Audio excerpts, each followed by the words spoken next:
Wah, yang benar Nyonya. Tanya Biinah pura-pura terkejut. Iya, dia sering marah-marah, nangis, mual, terus sering menginginkan sesuatu. Ucap Rita begitu antusias menceritakan ke Biinah. Semoga saja ya Nyah. Biar tambah lama ada anak kecil. Ucap Biinah. Iya Bi, aku nggak sabar nunggu kabar bahagia itu. Ucap Rita yang tak luntur senyumannya saat menceritakan. Biinah hanya bisa berharap jika Ayu benar-benar hamil.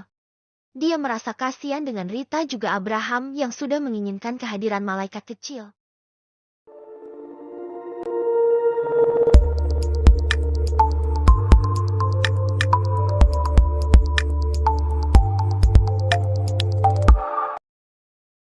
Aku suapin terus minum obatnya biar cepat sembuh. Gue takut lama-lama lihat wajah lo udah kayak tokek gitu. Ucap Rian sambil mengambilkan piring di atas nakas. Tapi makanan rumah sakit nggak enak banget tau. Enak aja gue dibilang kayak tokek orang cantik gini. Ucap Mutia memanyunkan bibirnya. Hehe, kan tokek toto-toto merah sama. Udah makan aja. Ayo buka mulutnya. Ucap Rian seperti menyuapi anak kecil. Apa sih? Sini aku bisa makan sendiri. Ucap Mutia malu. Ya udah nih, tapi habisin ya. Ucap Rian memberikan piring ke Mutia. Yang penting makan gak harus habis, ucap Mutia mulai menyuapkan makanan ke dalam mulutnya. Kamu gak makan? Tanya Mutia karena Rian hanya memperhatikannya. Nanti saja kalau kamu udah selesai, ucap Rian. Kamu cari makan aja, aku bisa sendiri kok. Entar malah gantian lagi aku sembuh kamu sakit terus disuruh jagain. Ucap Mutia. Udah cepetan sana cari makan, Mutia terus memaksa Rian buat cari makan. Iya bawel banget. Lagian gue gak selemah itu X. Ucap Rian sambil beranjak dari duduknya. Mau sesuatu gak sekalian gue cariin, tanya Rian. Mau ya krim, hehe. Ucap Mutia sambil meringis. Mulai deh, skip yang lain. Itu kalau udah sembuh aja. Ucap Rian tegas. Enggak Jeti deh kalau gitu, ucap Mutia cemberut tapi masih sengan memakan makanannya.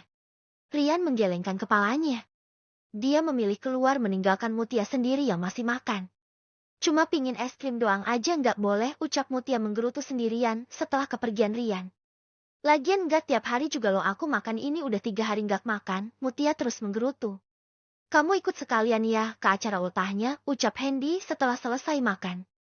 Tapi, Syasa tidak meneruskan perkataannya, tapi matanya sambil melihat bajunya. Kita beli aja terus makeover sekalian, ucap Hendy. Enak aja makeover. Gue gak sejelek itu X. Ucap Mutia kesal. Hehe, apa sih itu namanya, gue lupa. Make apa itu, dan biar cantik lah pokoknya. Ucap Hendy sambil berpikir. Make up? Orang kayak gitu aja gak tahu. Cibir Syasa. Ya biarin orang, gue gak pernah kayak gituan, ucap Hendy acuh. Dia tidak marah karena perkataan Syasa. Masak? Tapi kulit kakak putih bersih. Ucap Syasa tak percaya. Berhenti dan berbalik menatap wajah Hendy begitu dekat. Apa? Jangan gini dong. Ucap Hendy gugup karena diperhatikan Syasa. Wajahnya sudah memerah, jantungnya juga berdegup sangat kencang karena wajah Syasa begitu dekat.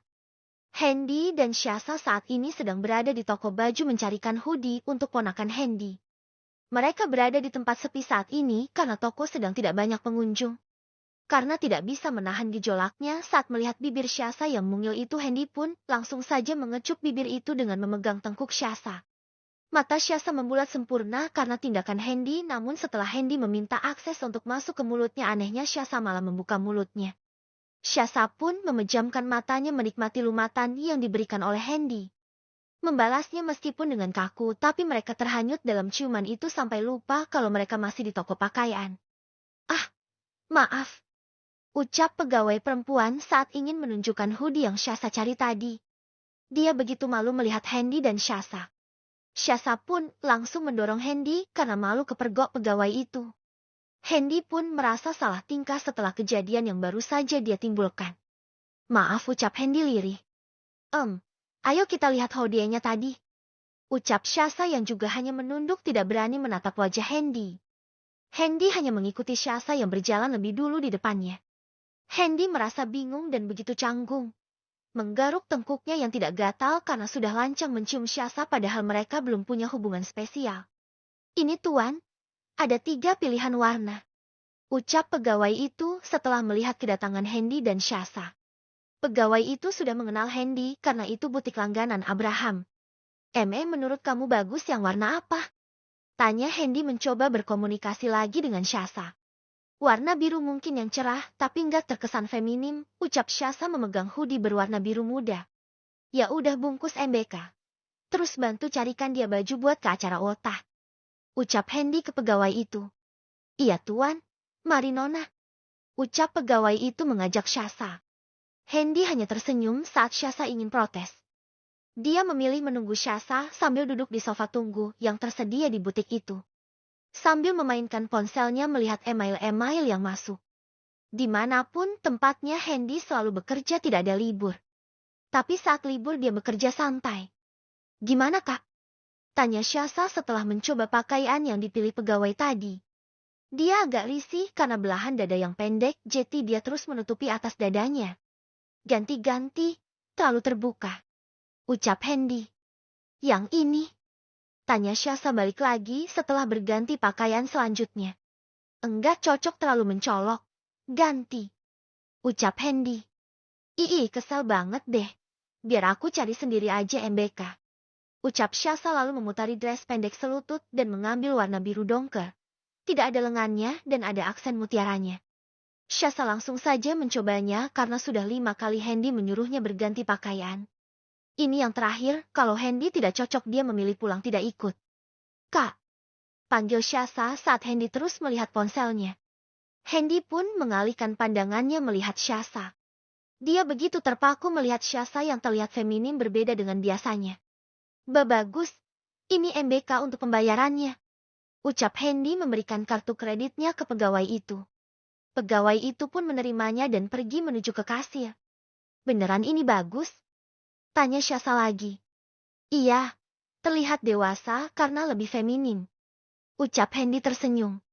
Wajah Syasa merona karena perkataan Hendy. Dia hanya bisa menunduk malu. Setelah pembayaran mereka pun keluar dari butik itu dan menuju ke salon yang akan memoles wajah Syasa. Tolong dandani dia. Jangan menor-menor. Yang natural saja. Ucap Hendy setelah sampai di salon. Baik tuan. Ucap pegawai itu. Mari nona, ucapnya lagi mengajak Syasa untuk duduk di kursi yang tersedia. Hendy menaruh paper bag itu di dekat sofa yang ia duduki. Dia pun bermain ponsel kembali. Karena setiap waktu adalah uang untuknya. Boleh duduk di sini? Ucap seorang perempuan di sebelah sofa yang Hendy duduki sambil menunjuk barang-barang milik Hendy yang memang sengaja ia taruh sebelahnya karena tidak ingin ada yang duduk di sebelahnya. Cari tempat duduk lain, ucap Hendy dingin tanpa melihat perempuan itu. Wah, kamu masih sama saja ya? Ucap perempuan itu. Hendy pun langsung menoleh melihat siapa perempuan itu. Setelah melihat Hendy hanya tersenyum smirk ke wanita itu. Mengingat bagaimana dulu penampilannya dan sekarang penampilannya sangat berbeda. Nanti kita nginep ke rumah Ayu ya? Dia kangen rumah katanya. Ucap Abraham di sela-sela makannya. Ya saat ini mereka sedang makan malam bersama. Kecuali Bi Inah yang tidak pernah mau diajak makan bersama. Benar itu sayang? Tanya Rita menatap Ayu. Iya mah, rasanya udah lama banget Ayu nggak ke sana. Ucap Ayu. Oke.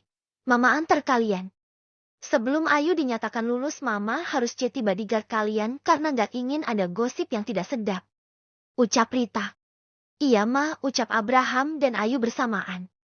Kalau gitu habis makan langsung siap-siap aja ya nanti kemalaman.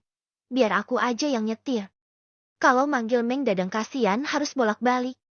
Ucap Abraham. Ya udah buruan habisin, ucap Rita. Mereka pun menyelesaikan acara makan malamnya. Setelah selesai merak bubar ke kamar masing-masing untuk bersiap-siap. Kok bawa bajunya banyak banget sayang?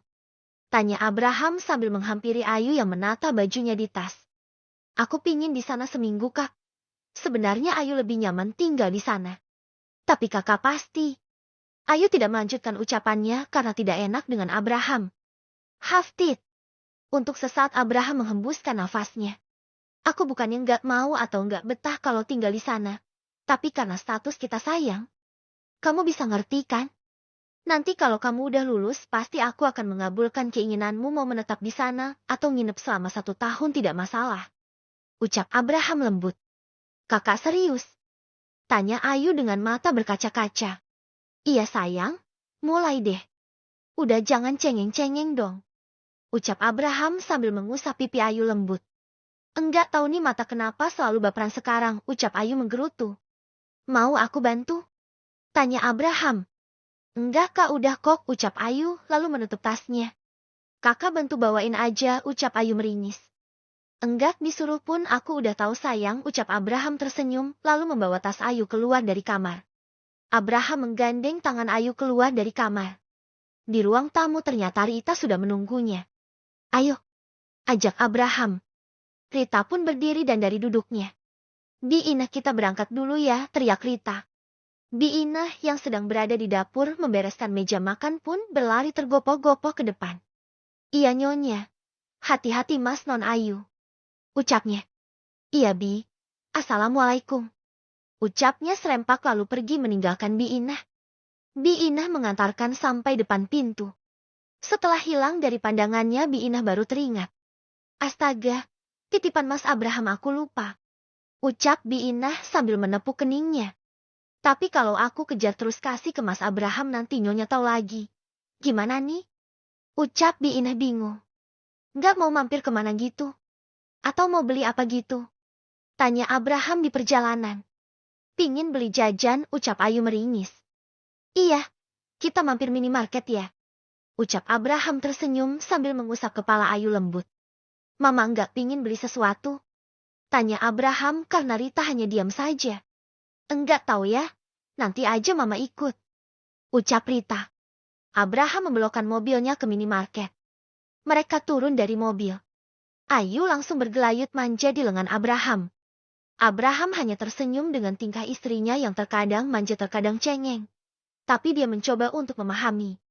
Saat sedang memilih snack tak sengaja Ayu ditabrak ibu-ibu yang sedang membawa belanjaan banyak karena juga sedang mencari sesuatu dan tidak melihat jalan.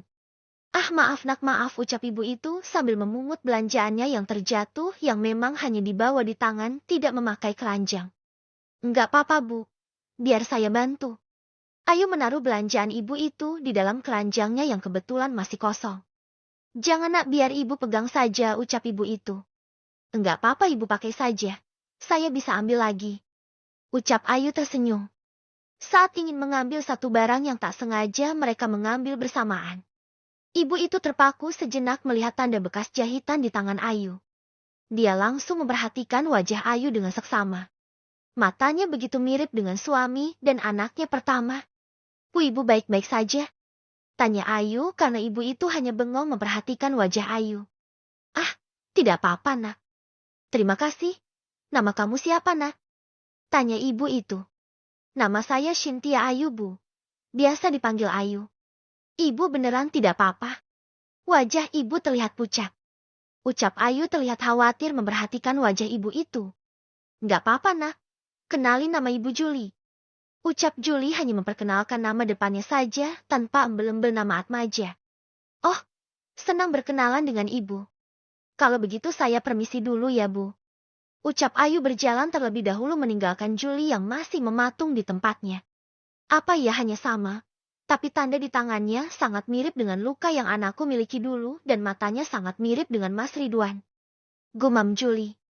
Tapi namanya bukan imbuhnya lagi. Tapi aku merasa nyaman dekat dengannya. Aku harus bilang sama Mas Ridwan. Buru-buru Julie ke tempat kasir dan membayar belanjaannya sampai melupakan pesanan suaminya. Dia langsung buru-buru memasuki mobilnya. Ridwan yang sudah menunggu begitu lama dia merasa bosan, namun saat melihat istrinya berlari terburu-buru masuk ke dalam mobil dia heran. Kenapa mah? Tanya Ridwan. Papa tahu nggak? Ucap Julie dengan mata berbinar. Enggak mah? Emang apaan? Tanya Ridwan yang langsung membuat Julie kesal. Ih kalau orang ngomong tuh dengerin dulu, kebiasaan deh. Ucap Julie bersedekap di dada tangannya. Oh iya maaf sayang ya udah silakan cerita sambil kita jalan pulang ya. Tapi mana minumanku? Tanya Ridwan sebelum menghidupkan mesin mobilnya. Lupa mas, minum aja punyaku, nih juga Siger. Ucap Julie menyodorkan botol minum miliknya. Kenapa bisa lupa sih? Udah nungguin lama malah dilupain. Gerutu Ridwan lirih. Udah deh kamu tim aja dulu. Terus kita nunggu di sini dulu, aku mau tunjukin sesuatu ke kamu. Ucap Julie. Apaan sih? Tanya Ridwan penasaran. Tadi tuh aku nggak sengaja menabrak seseorang pas aku mau nyariin minum kamu. Semua belanjaanku jatuh dan maka dari itu aku lupa belum ngambil minumanmu karena harus mungut barang-barang satu persatu. Terus nggak sengaja aku sama orang yang aku tabrak tadi itu bareng mau ngambil barang milikku dan aku lihat di tangannya ada bekas jahitan yang sama persis dengan milik Miss Camas. Dan matanya sangat mirip denganmu. Ucap Julie bercerita dengan sangat antusias. Yang benar. Tapi bisa saja bukan kan, Ma? Bisa saja sama. Kita sering bertemu dan melakukan tes DNA setiap bertemu orang yang sama dengan Miss Cha tapi bukan. Ucap Ridwan mencoba menyadarkan istrinya jangan terlalu berharap. Tapi Mama sangat nyaman dekat dengannya, Pa, padahal kita baru bertemu, ucap Julie lirih. Ya sudah, kita tunggu dulu orang yang Mama lihat tadi, kalau gitu, ucap Ridwan lembut. Dia tidak tega melihat istrinya selalu bersedih setiap bertemu dengan seseorang yang mirip dengan Miss Cha, anak keduanya. Sampai menunggu selama kurang lebih 30 menit, Julie pun akhirnya melihat Ayu keluar dari minimarket itu dengan bergelayut di tangan Abraham, dan di belakangnya ada Rita. Itu, Pa. Itu yang Mama temui tadi. Tunjuk Julie ke Ayu. Bukankah itu salah satu rekan kerja kita, Ma? Tapi setahuku dia belum menikah atau punya pacar. Ucap Ridwan memperhatikan Abraham dan Ayu sampai mereka masuk ke dalam mobilnya. Kalau dipikir-pikir harusnya Misha masih sekolah, Ma. Tapi itu tadi, kalau benar Misha kenapa bergelayut di lengan Pak Abraham yang umurnya terpaut jauh dengan umur Misha, Ma? Ucap Ridwan. Pokoknya kita harus cari tahu ini, Pak. Aku sangat yakin, karena sebelumnya aku nggak pernah ngerasain ini. Entah bagaimana cerita anak kita, yang terpenting aku harus tahu itu benar Misha atau bukan. Ucap Julie begitu ngotot ingin membuktikan. Setelah kepergian mobil Abraham, Ridwan dan Julie juga pergi meninggalkan minimarket itu. Pah, panggil Julie. Ridwan terus fokus menyetir tanpa menoleh ke istrinya. Apa enggak sebaiknya kita jenguk Mutia ke sana? Tanya Julie sambil memandang keluar jendela. Biarin aja, biar dia bisa mandiri. Lagian sekarang ada kemajuan dia punya teman. Ucap Ridwan. Tapi Pa, kita terlalu mengabaikan dia selama ini. Aku takut kalau anak kita akan membenci kita nantinya. Sebenarnya Mama sangat merindukannya. Ucap Julie lirih sambil meneteskan air matanya, tapi pandangannya masih tetap keluar. Ridwan menghentikan mobilnya di pinggir jalan lalu memegang tangan Julie. Julie menghadap ke arah Ridwan dengan air mata yang terus berjatuhan. Maafin aku ya. Aku hanya ingin buat dia mandiri. Karena dia tidak harus selalu bersama kita, Ma. Mama tahu kan maksudku. Ucap Ridwan lembut lalu mengusap air mata Julie. Tapi aku juga sangat merindukan dia, Pa. Apalagi dia yang selama ini sendirian pasti perlu sandaran saat dia lelah, bukan diabaikan. Ucap Julie yang begitu emosi ketika mengingat anaknya yang sudah diabaikan sejak dulu. Setelah kita lihat hasil dari penyelidikan anak buah kita tentang Misha, kita berangkat ke sana, ucap Ridwan mencoba menenangkan Julie. Papa selalu janji seperti itu, tapi tidak pernah ditepati, ucap Julie kesal. Aku hanya tidak bisa tenang jika belum menemukan Miss Chama, ucap Ridwan lirih, lalu mengusap air matanya yang lolos begitu saja. Aku tahu, Pa. Apa ini yang terakhir kita mencari Miss Cha? Tanya Julie, tapi di matanya dia begitu bimbang. Dia masih ingin mencari anaknya, namun dia sudah terlalu jauh mengabaikan anak pertamanya. Sudahlah, kita bahas nanti. Lagian kita selalu memantau keadaannya, bukan berarti melupakannya. Ucap Ridwan. Julie hanya bisa menghembuskan nafasnya. Dia menyandarkan tubuhnya pada jok mobil dan memejamkan matanya. Kraukuk. Kraukuk. Rita dan Abraham hanya bisa tersenyum dan menggelengkan kepalanya melihat Ayu yang terus saja nyemil di perjalanan. Sayang, sudah jangan banyak-banyak, nggak bagus buat kesehatan kamu, ucap Abraham lembut sambil terus fokus menyetir. Tapi nanggung Kak, tinggal dikit, ucap Ayu yang terus saja memakan snack kentang. Kak, berhenti! Teriak Ayu tiba-tiba saat melihat penjual martabak di pinggir jalan. Seketika Abraham menghentikan laju mobilnya dengan mendadak karena mengira dia menginjak sesuatu. Sampai Rita yang tidak memakai seat belt terbentur jok mobil. Aduh, pelan-pelan Nak. Ucap Rita mengeluh sambil mengusap-usap keningnya. Ah, maaf Mah, Ada apa sih? Tanya Abraham ke Ayu karena Ayu hanya melihat keluar. Aku pingin martabak coklat, tunjuk Ayu ke penjual martabak yang berada di pinggir jalan. Huff, sayang lain kali jangan seperti itu. Bahaya. Aku kira ada apa. Ucap Abraham mencoba bersabar menghadapi Ayu. Hehe, maaf. Ayo kau beliin. Ucap Ayu bergelayut di lengan Abraham. Snack yang tadi dia makan sudah ditaruh di atas dashboard mobil. Iya ayo. Mama mau enggak? Tanya Abraham sambil menoleh ke belakang. Enggak kah? Udah malam gini makan manis-manis takut gemuk. Tar diabetes mama naik lagi. Ucap Rita bergidik. Ya udah mama tunggu sini atau ikut. Tanya Abraham lagi sebelum membuka pintu mobil. Mama di sini aja, ucap Rita.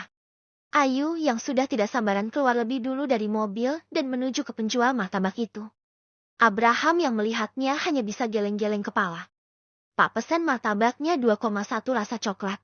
1 rasa coklat keju. Ucap Ayu memesan ke penjualnya. Iya MBK. Sebentar ya masih antri.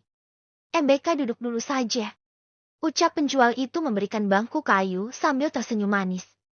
Iya, terima kasih.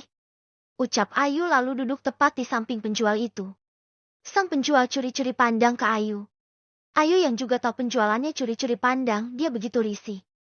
Setelah melihat kedatangan Abraham, Ayu merasa lega dan tersenyum lebar. Sini duduk, ucap Ayu menepuk sebelah kursinya. Udah kamu aja yang duduk, aku berdiri aja, ucap Abraham lembut dan tersenyum manis. Penjual yang mengetahui jika Ayu tidak datang sendiri, dia melunturkan senyumnya. Mengira jika Ayu masih jomblo, dia ingin meminta nomor ponsel Ayu, namun sebelum itu terjadi keinginannya musnah. Setelah menunggu sekitar 15 menit, Abraham membayar pesanan Ayu. Berapa mas? Tanya Abraham ke penjualnya. 60.000 mas, ucap penjual itu sambil menyodorkan kantong plastik berisi martabak tadi. Ayu langsung saja menerima martabaknya saat Abraham sedang mengambil uang dalam dompet. Abraham mengulurkan uang 100.000 ke penjual itu. Setelahnya dia mengajak Ayu untuk pergi. Mas uang kembaliannya. Teriak penjual itu.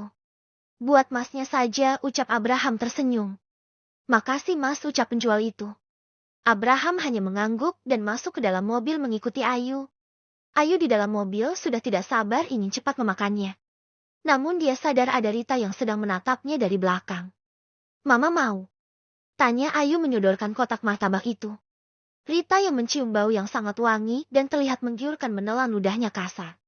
Sebenarnya dia sangat ingin namun takut diabetesnya naik. Enggak sayang, kamu makan saja, ucap Rita. Oh ya udah. Ucap Ayu lalu menarik kotak itu dan memangkunya lalu mengambil sepotong martabak itu dan coklatnya sangat lumer. Ucap Ayu langsung menyodorkan ke Abraham yang baru duduk. Kok aku sih sayang, kan tadi kamu yang pingin. Ucap Abraham bingung. Tapi aku pingin lihat kakak dulu yang makan, ucap Ayu yang wajahnya mulai berubah karena Abraham tak kunjung membuka mulutnya. Melihat wajah mendung Ayu, Abraham terpaksa membuka mulutnya, meskipun sebenarnya dia juga enggan makan makanan manis karena harus menjaga kesehatan. Gimana, enak? Tanya Ayu setelah Abraham menggigit sepotong martabak itu. Hekeh, enak. Lumer coklatnya. Ucap Abraham mencoba tersenyum agar istrinya senang. Ayu langsung saja memakan bekas gigitan Abraham tadi dengan sangat lahap. Sampai di dalam kotak hanya tinggal 1 potong. Kok enggak dihabisin sekalian? Tanya Abraham lembut sesekali menoleh ke arah Ayu. Enggak usah, kenyang, ucap Ayu lalu menutup dan menaruhnya di atas dashboard di samping snack tadi. Ayu menyandarkan tubuhnya di jok mobil. Dia mulai merasakan kantuk setelah merasa kenyang. Sampai tiba-tiba dia pun sudah terlelap. Lah, udah tidur aja. Ucap Abraham tersenyum melihat Ayu. Enggak, aku enggak tidur, ucap Rita yang mendengar ucapan Abraham. Bukan mama tapi tuh, tunjuk Abraham ke Ayu. Ya ampun, cepet banget. Kayaknya kekenyangan deh. Ucap Rita melihat Ayu. Apa dia benar-benar hamil ya? Gumam Rita. Kenapa mama keke Ayu hamil? Tanya Abraham. Makannya tambah banyak nak. Dan kamu jangan pernah nolak atau melarangnya makan banyak karena itu bukan keinginannya. Ucap Rita. Tapi kan belum tentu juga ma kalau Ayu hamil. Aku hanya nggak mau dia tidak menjaga kesehatannya. Ucap Abraham mencoba memberi pengertian ke Rita. Terserah kamu sajalah. Yang penting mama sudah menasehati kamu ya. Kalau itu tetap kamu langgar pasti akan jadi bumerang buat kamu sendiri. Ucap Rita lalu bersedekap. Kok mama gitu sih? Ucap Abraham cemberut. Tak lama mobil Abraham sampai di halaman rumah Ayu. Dia turun lebih dulu. Ternyata Abraham memberi kabar ke Bisumi kalau Ayu ingin pulang. Bisumi dan suaminya pun sudah menunggu di rumah Ayu. Abraham turun lebih dulu disusul Rita dan menyalami Bisumi juga Pak Ujang. Apa kabar Bi? Pak. Ucap Abraham menyalami bergantian. Kabar baik nak. Lo Ayu mana? Tanya Bisumi. Di dalam bu, dia tidur. Ucap Abraham. Ya sudah kamu bawa ke kamar aja. Kamarnya udah aku bersihkan. Ucap Bisumi. Iya makasih Bi, ucap Abraham lalu menuju kembali ke mobil dan mengangkat Ayu dengan perlahan. Pak Ujang yang mengetahui Abraham susah menutup pintu mobil langsung menghampiri dan membantu menutup pintunya. Makasih Pak, ucap Abraham sambil berlalu.